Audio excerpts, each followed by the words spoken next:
दोस्तों, भगवान श्री कृष्ण से अर्जुन पूछते हैं कि माधव, किन कर्मों के कारण किसी के घर पुत्री धन की प्राप्ति होती है, अर्थात कैसे घरों में बेटियों का जन्म होता है।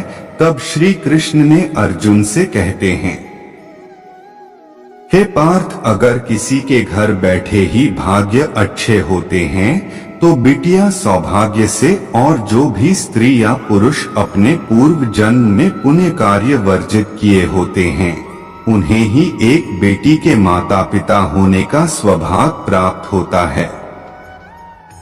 बेटियों को जन्म के लिए उन्हीं घरों को चुना जाता है जो बेटियों का भार सहन कर सके, क्योंकि तीनों लोगों में स्त्री अर्थात बेटियां ही ऐसी होती है जिसका भार हर कोई सहन नहीं कर सकता।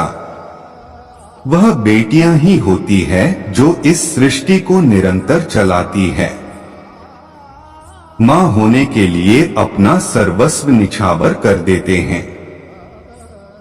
हे अर्जुन, जिस दिन इस सृष्टि में बेटियों का जन्म लेना रुक जाएगा उस दिन धीरे धीरे इस सृष्टि का अंत हो जाएगा।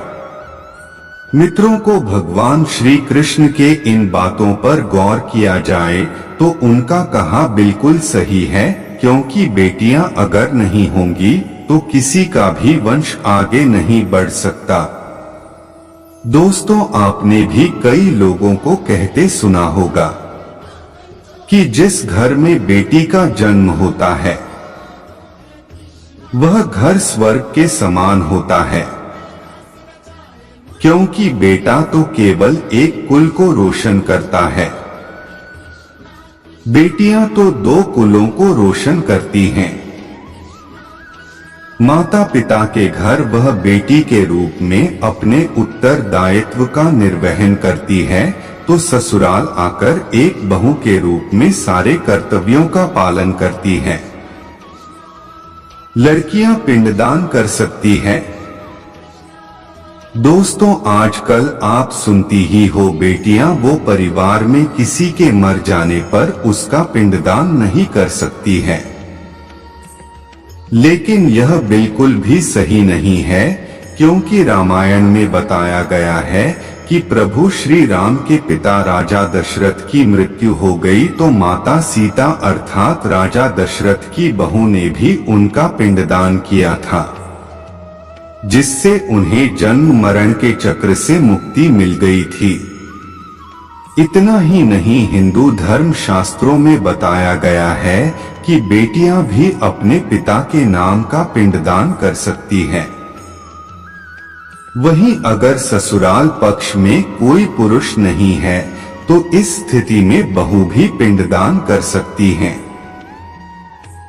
इसलिए मित्रों, वह लोग बहुत किस्मत वाले होते हैं जिनके घर में बेटी जन्म लेती है। वही वह प्रबल किस्मत के होते हैं जिनके घर एक से ज्यादा बेटियां होती हैं। शायद यही कारण है कि बेटियों को लक्ष्मी कहा गया है। दोस्तों, बहुत से लोगों की सोच यही होती है, बेटी है तो बिना समय गवाएं और इस पर पढ़ाई में पैसे लगाएं। लड़कियां जन्म क्यों लेती हैं? गरुड़ पुराण में बताया गया है कि जब आत्मा को नया जन्म मिलता है तब आत्मा को शरीर के अनुसार व्यवहार में चलकर अपने कर्म करने होते हैं। शरीर के जरिए कर्म करके ही एक आत्मा अपनी जन्म के उद्देश्य को सार्थक भी बना सकती है और निरर्थक भी, यदि कोई पुरुष महिलाओं का आचरण करता है।